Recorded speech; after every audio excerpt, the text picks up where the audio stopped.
Hari ini kita akan berbincang-bincang kesehatan tentang anemia pada ibu hamil. Sebelumnya perkenalkan dulu, nama saya Sapri. Di sini nanti kita akan ditemani oleh seorang narasumber kita, yaitu dokter satu-satunya dokter perempuan SPOG atau dokter kandungan di RSUD Muhaya. Tidak lain dan tidak bukan adalah Dr. R.A. Kusuma Andini SPOG. Selamat sore dokter. Sore Pak. Bagaimana kabarnya dok? Alhamdulillah baik. Alhamdulillah sehat. Dok, jadi hari ini kita mau berbincang-bincang tentang anemia pada ibu hamil. Pada ibu hamil. Ya. Oke. Sebelumnya biar para moms juga tahu dok, anemia pada ibu hamil itu apa sih dok? Oke. Berarti hari ini kita ngomong tentang anemia pada kehamilan, khusus Iya. pada kehamilan ya.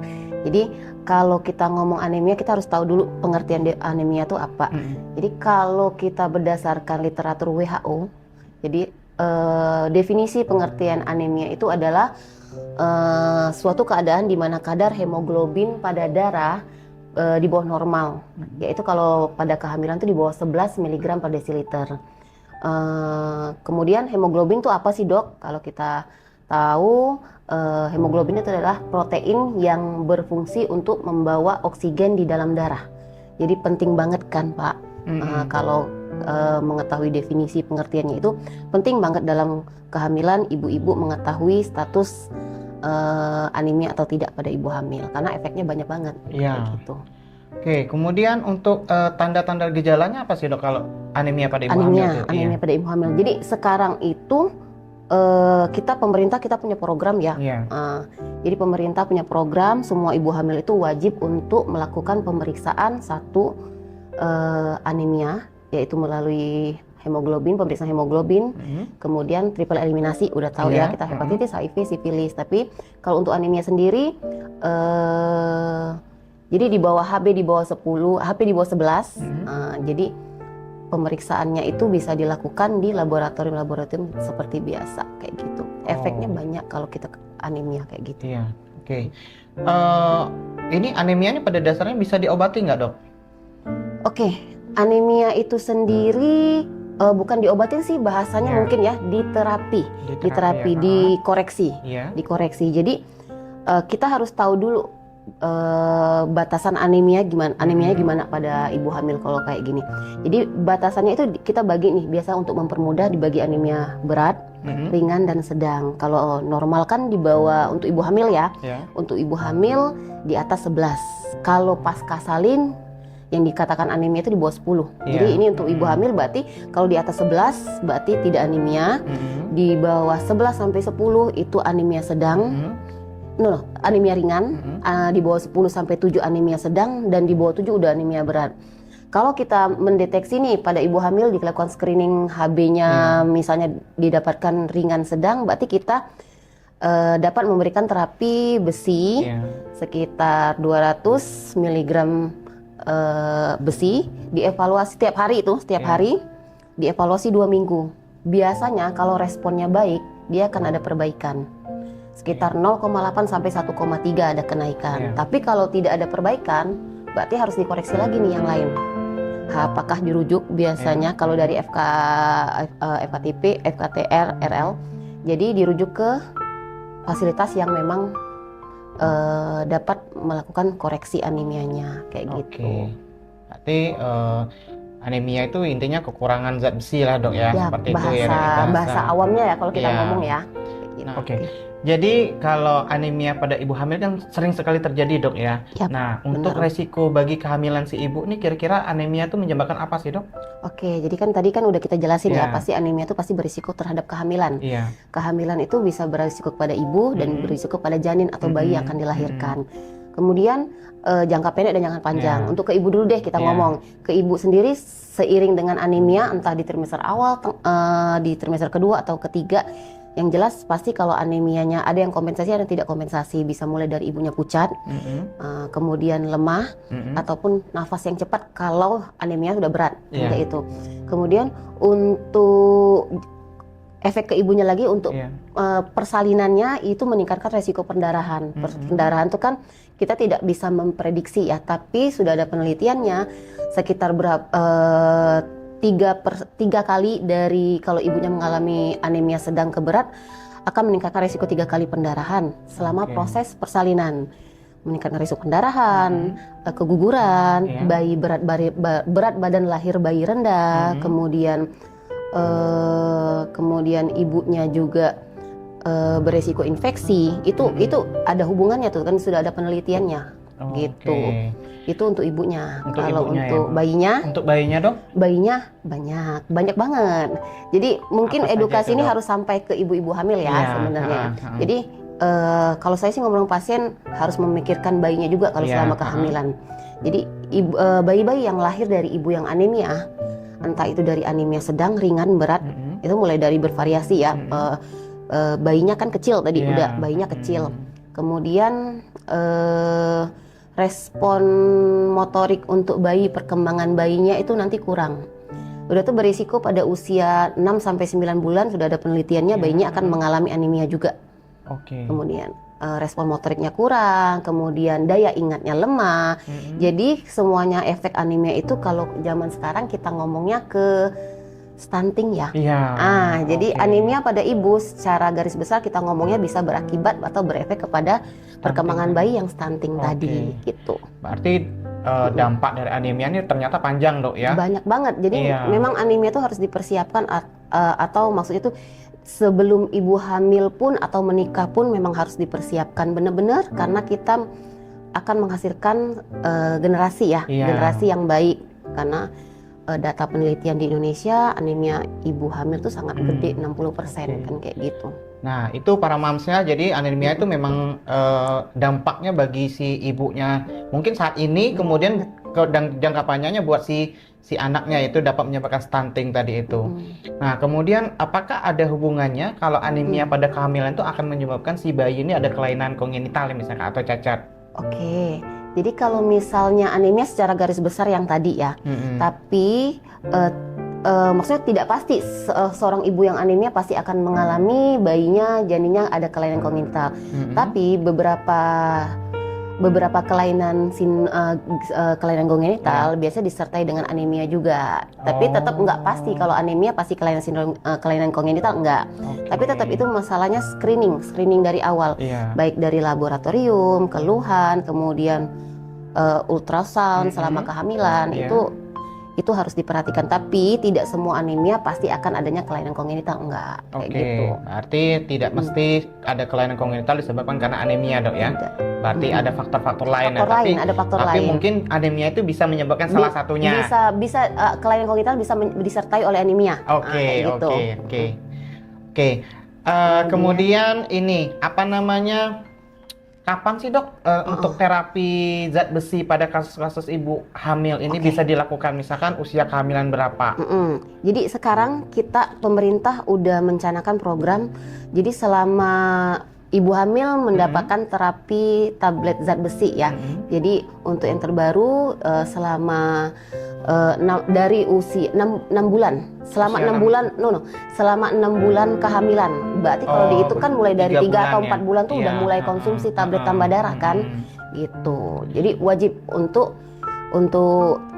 konsumsi rutin ibu hamil. Tapi kalau sudah ada didapatkan screeningnya anemia, berarti beda lagi. 100 sampai 200 mg tablet tambah darah tadi yang dievaluasi 2 minggu, kalau ada perbaikan diteruskan. Tapi kalau memang tidak ada respon atau ada faktor lain, kita rujuk atau kita terapi dengan terapi intravena. Berarti ini semua ibu hamil, baik itu dia HB-nya normal atau tidak, kita katakan itu wajib mengkonsumsi zat besi. Ya, semua ibu hamil. Jadi semua ibu hamil, maksudnya yang tidak anemia wajib konsumsi tablet zat besi 60 mg selama 6 bulan.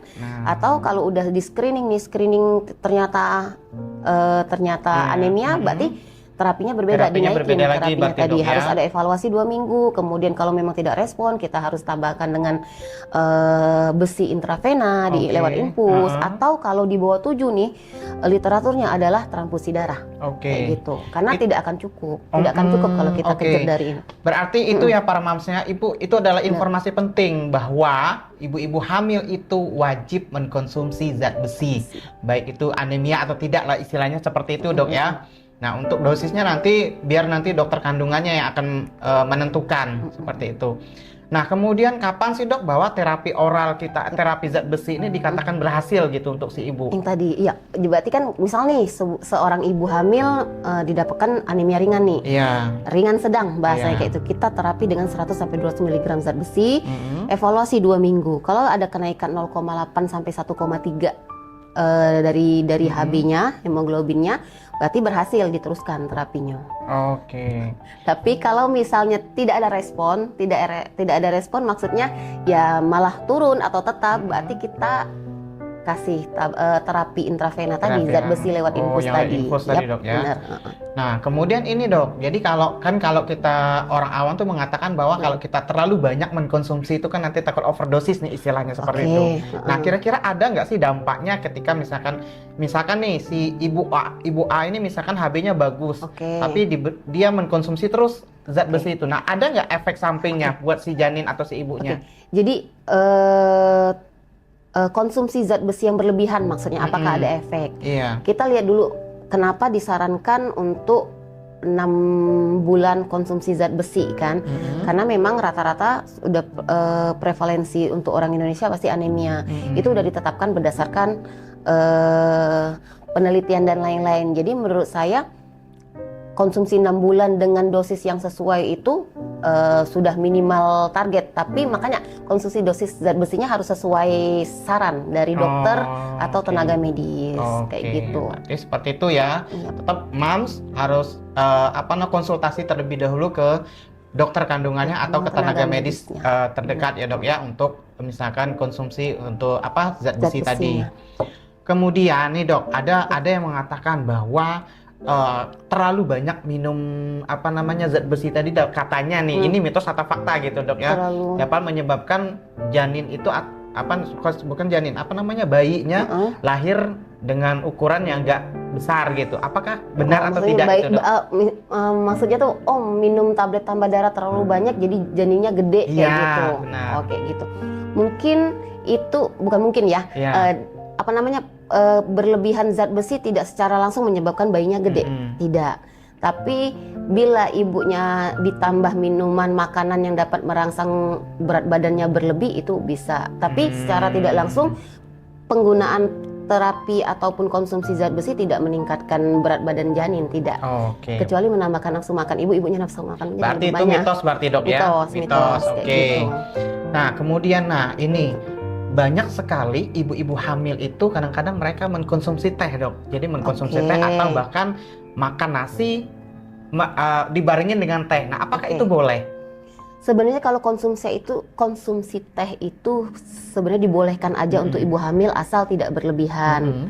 Kemudian seperti kopi misalnya ada batasan berapa gram harus seharinya. Asal tidak berlebihan silahkan. Tapi yang kita berhubungan dengan anemia ini, konsumsi tablet tambah darah dengan dibarengin dengan teh, dia akan menurunkan penyerapan dari zat besi itu sendiri. Jadi zat besi itu kan nanti akan ditelan, melewati usus dan lain-lain akan diserap. Itu banyak faktor tuh. Kalau penyerapan ususnya nggak bagus juga nanti penyerapannya yang dari misal 60 nyampenya ke tubuh nggak nyampe 60 maksimalnya. Jadi teh itu mempengaruhi proses penyerapan kadar zat besi di tubuh. Jadi sebaiknya kayak teh atau misalnya kopi tidak disarankan barengan dengan konsumsi zat besi. Kalsium, saya selalu mengedukasi pasien saya kalau tablet kalsium tidak disarankan dibarengin dengan minum zat besi. Karena efeknya dia nggak maksimal atau tidak menyerap sempurna. Makanan apa aja sih dok? Kadang-kadang jadi dok harus dikonsumsi dengan apa? Vitamin tablet tambah darah disarankan untuk konsumsi dengan vitamin C. Kenapa itu dok? Karena penyerapannya lebih maksimal, cara kerjanya lebih maksimal. Kayak gitu. Berarti ini informasi penting ya Pak Mams ya, bahwa kita tidak boleh mengkonsumsi teh ataupun kopi berbarengan dengan zat besi ya.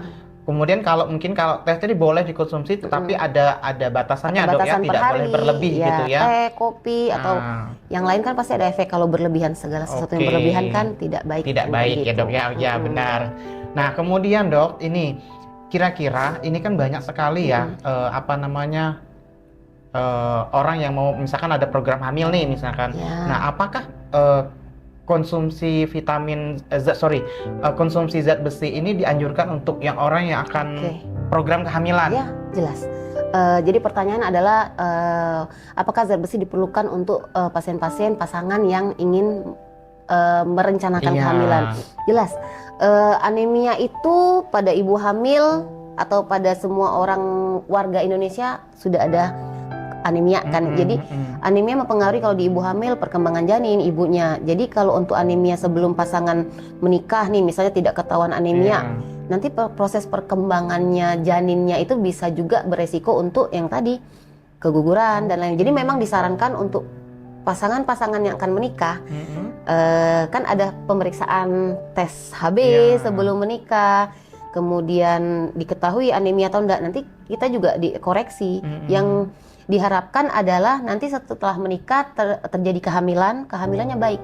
Jadi itu bisa dikoreksi dari sebelum menikah. Oke, berarti sebelum masa remaja pun sudah ada standarnya, memang harus konsumsi tablet tambah darah kalau untuk remaja.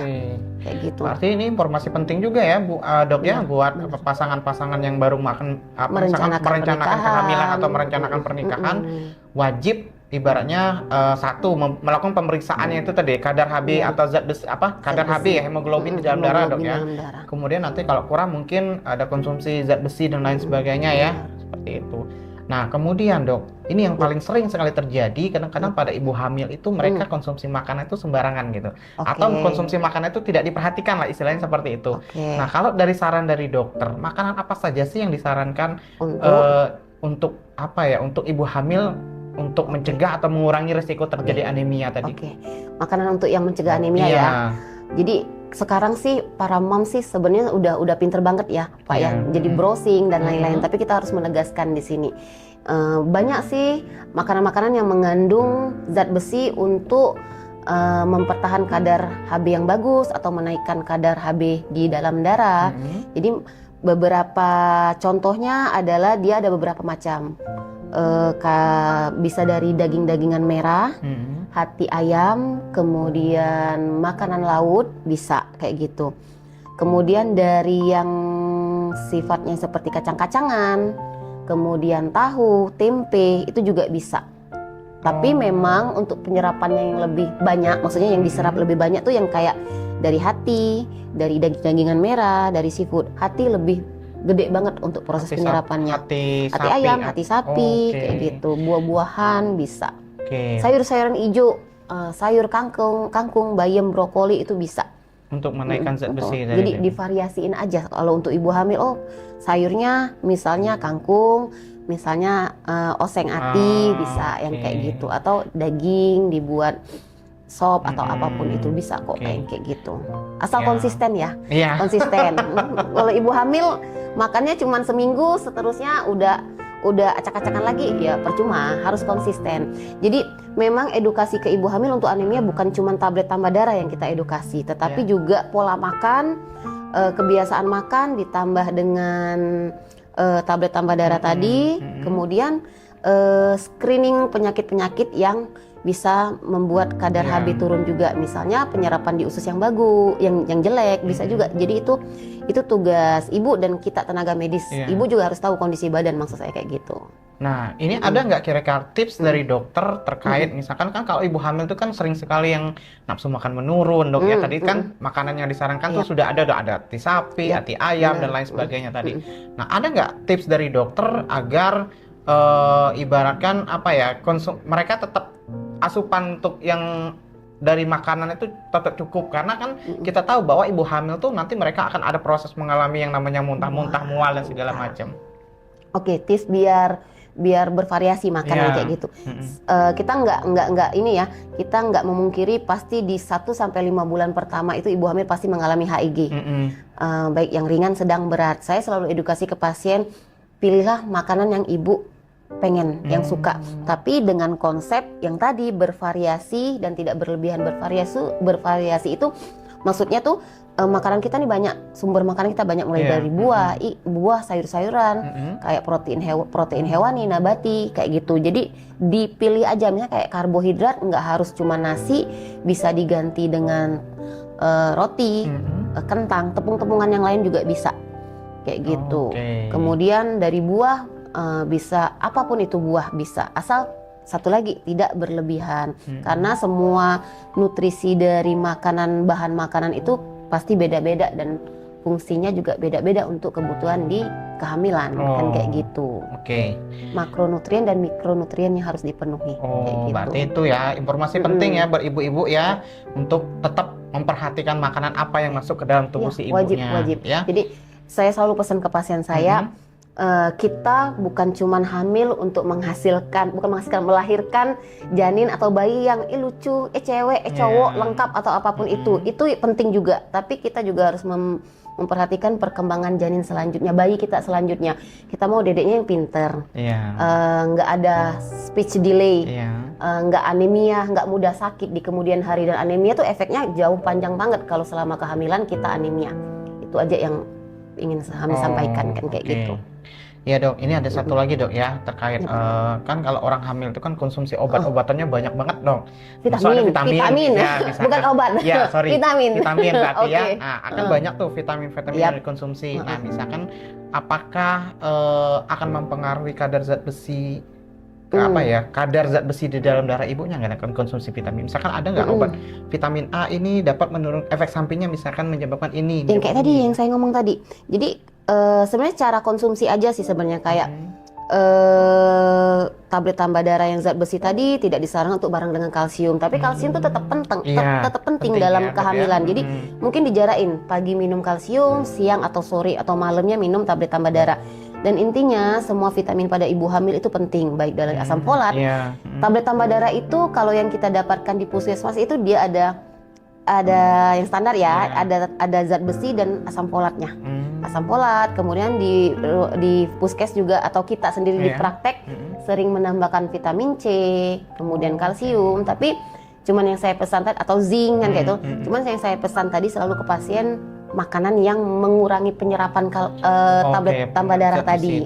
Yang baik dari teh, kopi, kemudian kalsium jangan dibarengin kan kayak gitu.